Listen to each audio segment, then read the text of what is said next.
Role आहे. हा rolling आहे. भरोसा नाही मला, पण ठीक आहे.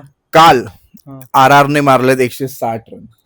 लो स्कोरिंग मॅच झाली IPL मध्ये, चक्क 160 180च्या खाली स्कोर झाला काल मॅच मध्ये.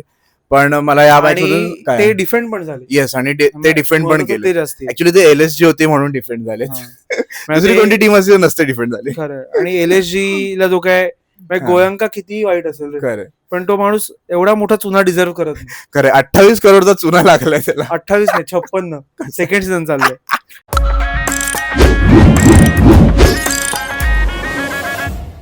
मला वाटतं की आता एका पॉइंटला रिषभ पंत त्यांनी बॅटिंग केली जास्त रन होतील असं मला वाटतं. आय गेस त्याला तो गोयंका जो पाया पडतो ना रोज, तो देवच वाचवू शकणार आहे. त्याशिवाय कोणी वाचवत नाही. रिषभ पंत वाचवत नाही त्याला या सीझनला. पण एकंदर रिषभ पंत मध्ये काय घडलंय बिघडलंय काही कळत नाहीये मला. पण नाही, तेच आहे ना, आधीपासून त्याचा व्हाईट बॉलचा प्रॉब्लेम आहेच ना. पण तो जेव्हा आला होता IPL मध्ये तो चमकला होता स्टार्टिंगला. एक सीझन तो चमकला, 2-3 सीझन तो प्रॉपर. हो, पण एकदम एक्स्ट्रॉर्डिनरी तो एकाच सीझनला खेळला, दिल्लीकडून खेळला त्या सीझनला. आणि मग त्यानंतर त्याची टीम इंडियामध्ये डेब्यू झाला आणि त्यानंतर तो वाईट खेळायला लागला. व्हाईट बॉल मध्ये तो दिसलाच नाही कधी. तो रेड बॉलला जास्त चांगला सरप्राइझिंगली. कारण तो रेड बॉलचा प्लेअर नव्हता वाटला कधी. पण ते तसंच असतं नॉर्मली. आपण मागे व्हिडिओ पण केला की जे अटॅकिंग प्लेयर असतात खूप जास्त ते रेड बॉल क्रिकेट जास्त चांगले घेतात T20 आणि व्हाईट बॉल पेक्षा. येस. सो RR ने पहिले बॅटिंग करून 160 रन मारले, 159 रन मारले. त्यामध्ये यशस्वी जयस्वालने 22 मारले. पहिला चांगले शॉट्स मारले, काय स्क्वेअर कट वगैरे जाण्यासाठी. सूर्यवंशी अनफॉर्च्युनेटली खेळू नाही शकला काल चांगला. पण सूर्यवंशीने काल एक काय म्हणतो ना, एक असा ऑन ड्राईव्ह मारलाय. म्हणजे तुला असं वाटलं तो संघकारांनीच मारलाय. इतका सुंदर शॉट होता, इतक्या त्याने सुंदर पद्धतीने मारला. नाही, पण त्याकडे तो दिसायला पण चांगला दिसतो बॅटिंग करताना. असं नाही की फक्त स्लॉगिंग, प्रॉपर आर्ट वाला फिलिंग आहे त्याचं. म्हणजे डिफेन्स वगैरे नसेल येत त्याला कदाचित. आर्टिस्ट आहे भाऊ. तर सूर्यवंशी 8 रन मारून आउट झाला 11 बॉल मध्ये. त्यात त्याने 2 4 मारलेले.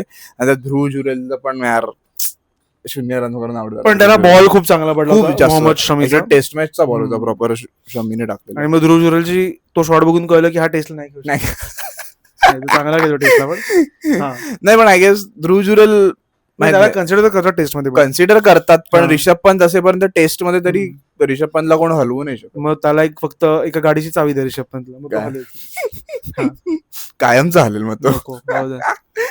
रिषभ पंतवर बोलूया आपण. रिषभ पंतला क्रिटिसाइज करूया, म्हणजे तो पुढची मॅच चांगला खेळ. आणि एकंदर आमची हिस्ट्री सध्या राहिलेली आहे की आम्ही ज्यांच्याबद्दल वाईट बोलतो ते चांगले खेळतात. प्रत्येक व्हिडिओला येऊन हे सांगतो, पाट्या टाकतो इथे. सो पण प्रत्येक आपल्याला आपली प्रत्येक व्हिडिओ लोक बघतात.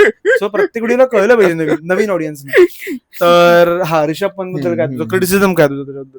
माहिती नाही, काल जसा जो आउट झाला तो बॉल सरळ किंवा ऑफ साईडला खेळायचा बॉल होता. कव्हर्स मध्ये पण तो मारू शकत होता, बरोबर. त्याने डोळे बंद करून त्याला लेग साईडलाच फिरवायचंय, बरोबर. सो तो मला प्रॉब्लेम वाटतो की भाई एकदम प्रीमेडिटेटेड गोष्टी असतात.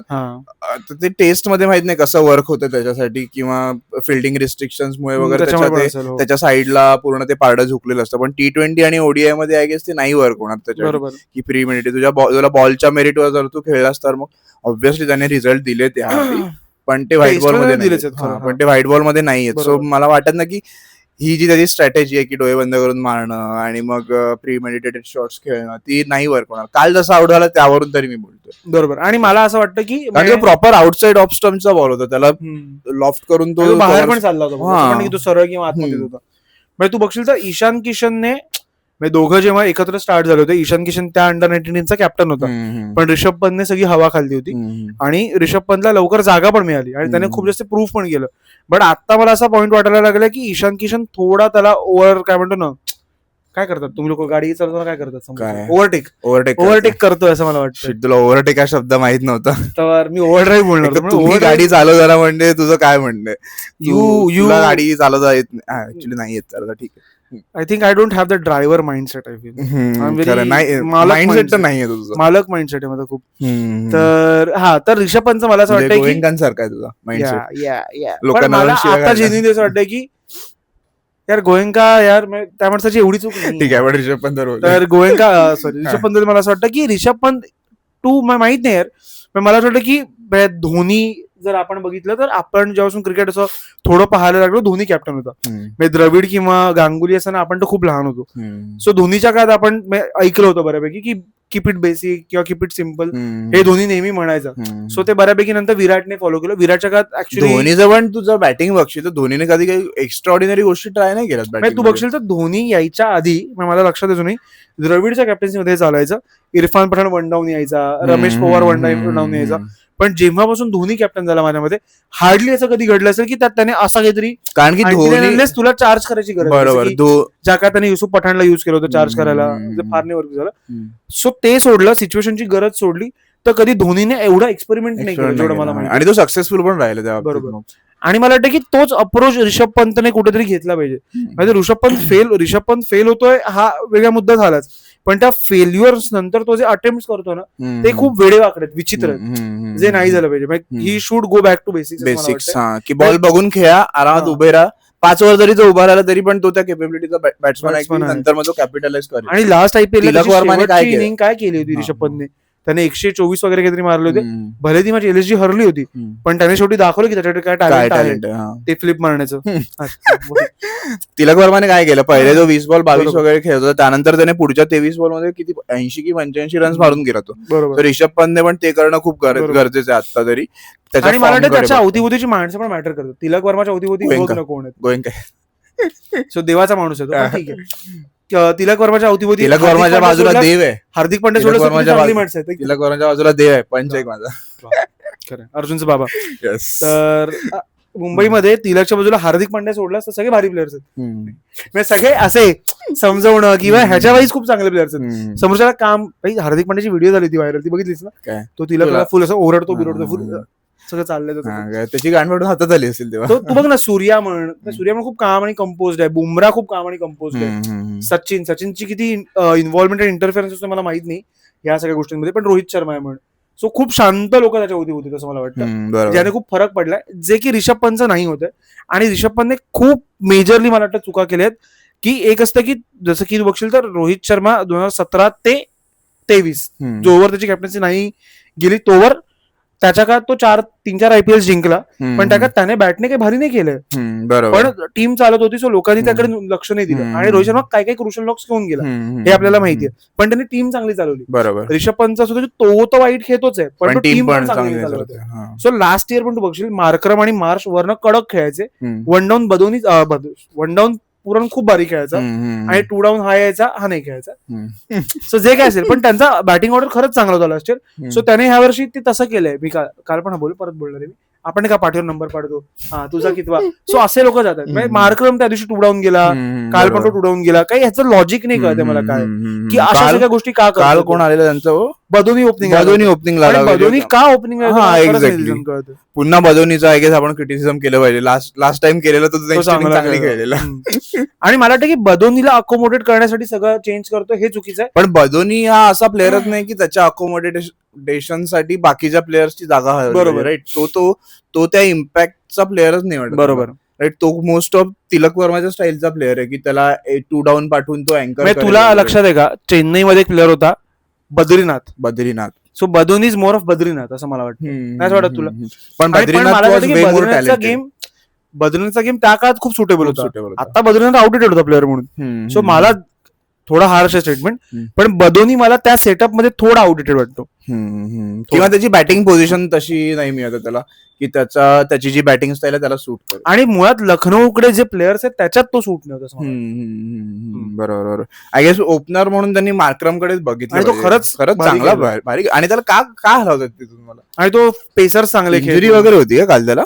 नाही, तो या मॅचला तर 2 डाऊन आलाच, तो 0 वर आउट झाला काल आधीच्या मॅचला, जेव्हा पंजाबने किती 240 वगैरे मारले होते ना तेव्हा. एक्झॅक्टली. वरून तुम्हाला ती पॉवर हवी मिचेल मार्श सोबत. आणि तुम्हाला ऑलरेडी माहिती की पुरणचे लागलेत, तर पंच झालंय की आता पुरणवरती यायचंय. तर पुरण मला असं वाटतं की पुरणला फॉर्म मध्ये आणि पुरणचा मी जेवढा मोठा फॅन राहिलो माझ्या आयुष्यात, आणि तो जसं लास्ट IPL खेळलाय त्यानंतर असं म्हणतात कॉमेंट्रीमध्ये मी हे ऐकलंय की पुरण काही भारी खेळलाच नाही बाहेर, IL T20 म्हण किंवा बाकी कॅरेबियन लीग आणि हे सगळं नाहीच खेळलाय तो. आणि ओव्हरऑल मला असं वाटतंय की हेनरिच क्लासन आणि त्याच्यामध्ये हा फरक राहिलाय. हेनरिच क्लासन हा मला वाटतं की टेक्निकली पण जरा चांगला बॅट्समन आहे खूप पुरणच्या मानाने, असं मला वाटतं. नाही, मला पुरण जास्त बेटर वाटतो. नाही टेक्निकली टेक्निकली पण मला पुरण जास्त बेटर. सो मला वाटतं की कारण मला असं वाटतं की हेनरिच क्लासन पण थोडा स्टार्टला स्ट्रगल करत होता, पण त्याने स्वतःचा कमबॅक केला आणि त्याने खरंच चांगलं खेळलाय तो. पण पुरणचा ते होत नाहीये. पुरणने जी माझा रिटायरमेंट घेतली होती ती काय त्याला फार फळली. हा ऍक्च्युली म्हणजे T20 क्रिकेटवर कॉन्सन्ट्रेशन वगैरे करायचं, पण म्हणून त्याने इंटरनॅशनल T20 सोडलं. सो त्या लोकांना फ्रँचायझी खेळायचं होतं. हा ऍक्च्युली पैसे ऍक्च्युली वेस्ट इंडिजच्या प्लेयर्सचा आपण समजू शकतो, त्यांच्या देशातूनच त्यांना एवढा इन्कम नाही, त्याचा देशच नाही त्यामुळे पण जनरेट नाही, त्यामुळे त्यांना तो डिसिजन घ्यावा लागत असेल कदाचित. हा पण ते जे काय असेल, आता पुरणचा स्टार्ट आहे हा, की पुरणकडनं तू काय अपेक्षा करतोस की त्याने काय स्ट्राईक रेटने खेळावं, 150-200, तो लास्ट IPL पर्यंत हेच खेळलाय. आणि या IPL ला त्याचा स्ट्राईक रेट काय माहिती का तुला, 100च्याही खाली आहे. 80-90 असेल त्याने. आता हा मला कॅल्क्युलेट नाही केला मी, त्याने 73 रन केले त्या IPL ला 89 बॉल्स मध्ये, आणि 7 मॅचेस झालेत ऑलरेडी. 7 मॅचेस झाले. सो पुरणचं काय होतंय मला कळत नाही. तो ज्या कॅपेबिलिटीचा प्लेअर आहे पुरण गोयंका ऍक्च्युली गोयंकाने ग्राउंडवर येऊन बोलल्याशिवाय काही होत नाही पुरणचं. पुरण थोडं आरआरच्या बॅटिंग बद्दल बोलू, LSG बद्दलच आपण रँट करत सुटलं. राईट. त्यानंतर ध्रुव जुरे 0 आउट झाला. नंतर रियान पराग येऊन 19 बॉल 20 खेळून गेला. बॅटिंग मध्ये असं कोणी क्लिकच नाही केलं, एक जडेजा सोडलास. ऍक्च्युली त्यांची एका पॉइंटला इनिंग अशी झाली होती की 4 का 5 विकेट त्यांच्या 70 का 80 ला पडले होते आणि वाटलं होतं की LSG घेऊन गेली मॅच. पण मग नंतर तो दिलरुवान फरेरा, त्याचं काय डेनोवन त्याचं नाव आहे, तो आणि जडेजा छोटी डेनोवन फरेरा. सो त्या दोघांनी एक पार्टनरशिप स्टिच केली. ते पण स्लोच खेळले दोघे, पण त्यावेळी ती इनिंग स्टडी करण्यासाठी महत्वाची होती. जडेजाने 29 बॉल 43 मारले आणि तो फरेरा 19 बॉल 20 खेळून गेला. त्यात जडेजा तरी ऑलमोस्ट 150 स्ट्राईक रेट गेला, तो 100च्या स्ट्राईक रेट गेला. बरोबर. आणि त्यांनी थोडी इनिंग स्टडी केली, त्यात पण काहीतरी रनआउट चुकला रिषभ पंतकडनं ऑब्व्हियसली. सो ते तो रनआउट एकदम म्हणजे माहित नाही त्याला ऍक्च्युली तिथे पण त्याचा ब्रेन फ्रीजच झाला असेल, मी जाऊन मारू थ्रो करू. हा तो रनआउट होता कारण इझिली त्या बेल्स पडल्या होत्या. आणि ऍक्च्युली स्वतः थ्रो करण्याचा काही फायदा नाही, कारण तुला स्टंपच वर काढायचा, त्याच्याकडे द्यायचा होता, त्यामुळे ते माहिती तिथे कदाचित त्याचा डिसिजन चुकला तो. बरोबर आहे. आणि मग खाली शुभम दुबे आला, 11 बॉल 19 खेळून गेला. ठीक, त्याच्यामुळे तर RR पोहोचली तरी ऍटलिस्ट 159 पर्यंत वगैरे. पण ठीक आहे, LSGच्या बॉलिंग बद्दल बोलू. बाकी काही त्यांचे फॅक्टर्स हकतात जे काय करतात, पण LSGची बॉलिंग जेन्युइनली खूप इम्प्रेसिव्ह आहे. 7 पैकी 5 मॅच त्यांनी चांगली बॉलिंग केली. आणि प्रिन्स यादव ज्या प्रकारचा बॉलर आहे, मला असं वाटतं की तो इंडियात खेळेल पण बरोबर लवकर. शमीच्या आधी तुझा आवडता बॉलर ज्याला बघून तुला स्वतःची आठवण यायची, मयंक यादव. मला आवडायचं नाही, मला जस्ट लास्ट IPL ला खूप जास्त इम्प्रेसिव्ह वाटलेला, पण तेच तो फक्त पेस आणि ते माहिती नाही. लास्ट IPL ला असं नव्हतं वाटलं की फक्त पेस विदाउट लाईन अँड लेंथ, थोडं उमरान मलिकच्या झोन मधलं नव्हतं वाटलं. या IPL ला थोडं गंडत चाललंय. आता आपण कालच्या मॅचला त्याने 4 बॉल 56 रन 4 ओव्हर 56 रन्स दिले, विकेट नाही मिळाले त्याला, 14चा इकॉनॉमी. बरोबर. तो थोडा गंडला, पण बाकीच्या बॉलर्सनी खूप चांगली बॉलिंग केली. शमीने 4 ओव्हर 30 रन देऊन 2 विकेट काढलेत. अजित आगरकर बघतोयस ना. आणि Mayank Yadav needs to learn from Shami. At the age of Shami आता किती वर्षाचा आहे, ऑलमोस्ट तो रोहितून एखाद वर्षात 2-3 वर्षात लहान असेल. सो शमी पण 36 वगैरेच्या आसपास असणार आहे. सो हा, ती जी स्टोरी सांगितली होती की मी इन्स्टावरतीच पाहिली होती की अभिषेक शर्मा जेव्हा SRH ची मॅच होती तेव्हा अभिषेक शर्माला आउट करण्यासाठी शमीने एक आउटसाइड ऑफ फ्लोटर बॉल शिकला. So at this age bowlers त्यांच्या स्किल्स वरती जास्त विश्वास करतात. बरोबर. So he still learning. आणि तू ऑब्व्हियसली शमीचे तू ते फार्म हाऊस वगैरे पण व्हिडिओ बघशील त्याच्या, पनवेल सलमान भाई. तर त्याच्या बॅकयार्ड मध्ये ते काय तो करत असतो किंवा त्याच्या इन्स्टावरचे व्हिडिओ, सो तेच आहे की इम्प्रुव्हमेंट कडे स्वतःकडे जास्त लक्ष देतो. आणि शमी स्वतःच बोलला होता, मला लक्षात आहे. आता तो LSG मध्ये ह्या वर्षी आलाय. त्याला जेव्हा कोणाबद्दल तरी विचारलं होतं, गुजरात मध्ये होता माझ्या मते, सॉरी उमरान मलिक कुठल्या टीम मध्ये होता, गुजरात मध्ये नाही, उमरान मलिक हैदराबाद मध्ये होता. सो तेव्हा त्याला विचारलं होतं की स्पीड बद्दल. सो हे खूप बोलतात लोक की स्पीड पेक्षा अॅक्युरेसी महत्वाची आहे. काही लोक म्हणतात की नाही स्पीडनेस मारा, पण मला वाटतं की कुठेतरी एक बॅलन्स नेसेसरी आहे. बरोबर आहे की स्पीड सोबत एक शमी आणि बुमराकडे तो आहे. बुमराचं एज खूप कमी आहे, शमीकडे अजूनही पेस असं मला वाटतं. 139 140 तो क्लिक करत असतो. येस, ऑब्व्हियसली बकऱ्यांचा खूप मोठा हात येतात, पण तरी बिर्याणी का. प्रिन्स यादव पण 4 ओव्हर 29 रन देऊन 2 विकेट घेऊन गेला. आणि त्यानंतर मोहसिन खान 4 ओव्हर 17 रन दिले, त्याने 1 मेडन टाकले त्यातली मोहसिन खानने आणि 2 विकेट घेतले. आणि मला एक काय होतं जेव्हा टी नटराजन आणि मोहसिन खान पॅरलली खेळत होते. मला त्या काळात जास्ती मोहसिन खान आवडायचा, कारण त्याच्याकडे जेन्युअनली स्किल्स असते, त्याचा यॉर्कर जाम अॅक्युरेट आहे आणि तो स्लोअर वन्स वगैरे पण चांगले टाकतो. सो मला असं वाटत होतं की मोहसिन खान पण इंडिया खेळेल लवकर, पण तो नाही खेळला नाही. आणि दिग्वेश राठी पण होता काल आपला दिग्वेश आणि रवी बिश्नोई अपोजिट खेळला लफडेबाज. तो रवी बिश्नोईने जेव्हा विकेट काढली कोणाची तरी त्याने केलं. दिग्वेश राठीने 4 ओव्हर 26 रन दिले, विकेट नाही मिळाली, पण त्याने चांगली इकॉनॉमिकल बॉलिंग, चांगला बॉलर आहे, पण बाकीच्या गोष्टी सोडल्या. पण मला कधीच नाही वाटत की लखनौने त्याच्यासाठी रवी बिश्नोईला सोडायला हवं होतं ऍक्च्युली म्हणून तोच राग असेल की भाई तोच होता. मी त्याच नाही बोलतो तेच आहे की ह्याच्यासाठी तुम्ही मला काढलं ह्याच्यासाठी. पण नाही ठीक आहे, रवी बिश्नोई थोडा एज घेऊन जातो, पण दिग्वेश राठी पण चांगलाच बॉलर आहे भाई. काय रवी बिश्नोई लहान आहे दिग्वेश पेक्षा. अरे एज तसा वाला एज नाही, EDGE वाला एज घेऊन जातो थोडं. रवी बिश्नोईकडे एज आहे असं सिरियसली यार. सॉरी रवी बिश्नोईकडे एज आहे असं तू म्हणतोस. थोडं अप्पर एज आहे तरी त्याला काढलं. एक्झॅक्टली तेच मी म्हणतोय. रिषभ पंतने खूप फकअप्स केले, त्यातला हा पण एक आहे, पण माहित नाही तो त्याचा कॉल असेल की मॅनेजमेंट. सो मला वाटतं की आता त्यांचा कोच लँगर आहे की नाही मला माहित नाही. लँगरच आहे. सो लँगर आणि रिषभ पंतचे जे काही कॉल्स आहेत मला सगळेच ब्लंडर्स वाटायला लागले. लखनौ मध्ये काही गंभीर पण होता. लँगर थोडा मला असं वाटतं की प्रेमात पडलेला माणूस होता, कारण रिषभ पंतने ऑस्ट्रेलियामध्ये वगैरे जाऊन जे केलंय ना ते त्या सगळ्याच्या लँगर प्रेमात असू शकतो. आणि लँगर इज नॉट दॅट ऑस्ट्रेलियन असं मला वाटतं. काय नॉट दॅट ऑस्ट्रेलियन अटॅकिंग माइंडसेटच्या बाबतीत. पण तू बघशील तर की काही जेव्हा गंभीर लखनौ सांभाळायचा ते लोक ऑब्व्हियसली सेमीजला वगैरे हगले होते, पण ते 3 वर्ष सेमीज पर्यंत आले होते. बरोबर. सो येस, लखनौला 4 वर्ष झाली, 4-5 वर्ष झाली. गुजरात लखनौ एकत्र तर आले. 2022 ला लखनौ आली. 21 का 22. सो नंतर मग LSG ची बॅटिंग आली. नंतर मिचेल मार्श चांगला घेऊन गेला, कारण की विकेट त्याच्यासमोर पडत होता. 55 रन 41 बॉल मध्ये मारले त्याने, 6 4 दोन. माहिती मिचेल मार्श मला असं कधी आवडत नाही, चांगला खेळतो तो, डिसेंट प्लेअर आहे, पण माहित नाही असं कधी मला वाह मिचेल मार्श असं नाही वाटत. जसं की तू बोललास की शॉन मार्शच्या बाबतीत वाटायचं खेळताना, भाई शॉन मार्श होता. पण इट्स अबाउट इम्पॅक्ट आणि कॉन्ट्रीब्युशन. बरोबर. सो एका पॉइंटला जो आउट ऑफ फॉर्म गेला तो गेलाच. त्याने पंजाब कडून 1 वर्ष चांगला खेळला, ऑस्ट्रेलियाकडून पंजाबकडून 2-3 वर्ष चांगलंच खेळलं, पण तो इंटरनॅशनल कधी तेवढा क्लिक नाही. ऑस्ट्रेलियाकडून हार्डली तो 1-2 वर्ष चांगला खेळू शकला, त्यानंतर मग तेच त्याला इन आउट होत होता, त्याचा फॉर्म पण तसा राहिला नाही. लहान भावाने गळा कापला. शिरेशी आयुष बदोनी बोललो आपण, LSGच्या बॅटिंग बद्दल बोललो आपण RRच्या बॉलिंग बद्दल थोडं. ऍक्च्युली नाही 3-0 आले त्याबद्दल नाही बोललो लागोपाठ, कारण त्यांचे 13 रन काहीतरी 3 विकेट होते. बदोनी, रिषभ पंत, मार्क्रम हे तिघही 0वर आउट झालेत, आणि तेच बॅटिंग लाईनअपचाच हा फकअप वाटतं मला. 1 डाऊन रिषभ पंतला काय यायचं, 1 डाऊन मार्क्रम, जरी तुला बदोनीला ओपनर म्हणून खेळवायचं तरी तू मार्क्रमला 1 डाऊन पाठवूच शकतो. बरोबर आहे. आणि तू येऊन खाली खेळ ना, तुझा गेम तोच आहे, स्लॉक करणं येऊन. बरोबर. सो माहित नाही, आय गेस टीम इंडियाने पण कधी मध्ये जो विचार चाललेला टीम इंडियाचा की रिषभ पंतला ओपनर म्हणून एक मॅच खेळवली. हा जो वर्ल्ड कप होता ते 24चा अख्खा वर्ल्ड कप रोहित शर्मा त्याला 1 डाऊनच पाठवला. हो, पण तेच आहे, मला तो अप्पर ऑर्डरचा बॅट्समन कधी वाटतच नाही रिषभ. नाही, पण ऍक्च्युअली त्याने दिल्लीतनं पण जे रन्स केलेत त्याने तिकडेच केलेत. मला त्या पुण्याईवर रिषभ पंतने एवढा इम्पॅक्ट नाही सोडला की त्या पुण्याईवर त्याला पूर्ण, शेवटी तो कॅप्टन आहे ना, आणि त्याच्याकडे ते स्किल्स आहे तसं म्हटलं. सो तो तेवढे बॉल्स खेळायचा प्रयत्न करतोय माझं म्हणणं, कारण त्याने लास्ट इयर IPL ला 2 डाऊन किंवा 3 डाऊन लास्ट इयर IPL शेवटची मॅचला सेंचुरी मारली, त्याने ह्याच ऑर्डरला मारली. बरोबर. सो तेही घडलंच होतं.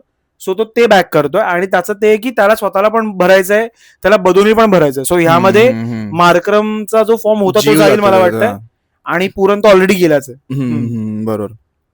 सो बॅटिंग लाईनअप सुधारण्याशिवाय काही ऑप्शन नाही आय गेस LSG कडे. नंतर हिम्मत सिंग करून एक प्लेअर आला, तो पण 15 बॉल 15 खेळून गेला. तर मुकुल चौधरीने एक आल्याला 6 पेटवला रे, जायला कडक मारला त्याने, कडक मारला. बरोबर. आउटसाइड ऑफ वरून त्याने मारला. पुन्हा झटका शॉट मारतो नाही, पुन्हा बॅट स्पीड अफलातून. त्यानंतर तो काही 3 बॉल 7 खेळूनच आउट झाला. चांगला बॉल पडला ऍक्च्युअली, जरी त्याला पेस नाही कळला शॉर्ट बॉलचा, आणि रियान परागने कॅच पकडला. नंतर मग काय शमी, मयंक यादव आणि राठी येऊन खाली, मोहसिन खान वगैरे येऊन, त्यांच्याकडे तेवढी बॅटिंग कॅपेबिलिटीज नाही की ते लोक मॅच जिंकू. बरोबर. शमीने एक 6 मारला त्यात, आणि शमीने लॉर्ड्स वर इंडियाला टेस्ट मॅच पण जिंकवली, but that was not T20 मध्ये नाही. सो येस, काल LSG 119 रन्सला ऑल आउट झाले, थँक्स टू रिषभ पंत आणि गोएंकांचं मॅनेजमेंट स्टाईल.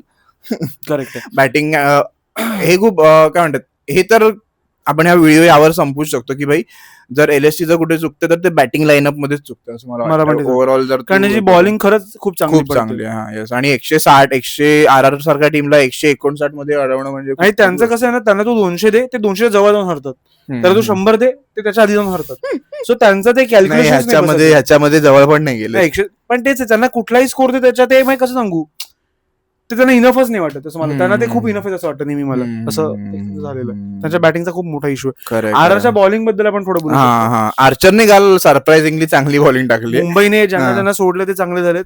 नाही, आर्चर खूप दिवसांनी चांगला खेळला. काल त्याने खरंच चांगली बॉलिंग मिडन टाकली पाहिजे त्याने. 4 ओव्हर 20 रन 3 विकेट घेतल्यात आणि इकॉनॉमी 5चा त्याचा भाई. अजून काय नांद्रे बर्गर मला नाव खूप आवडतं. काय माहित का नांद्रे बर्गर नाही, नांद्रे पण खूप वेगळं वाटणार थोडं असं आपलं नंदुरबारचा वगैरे वाटतो.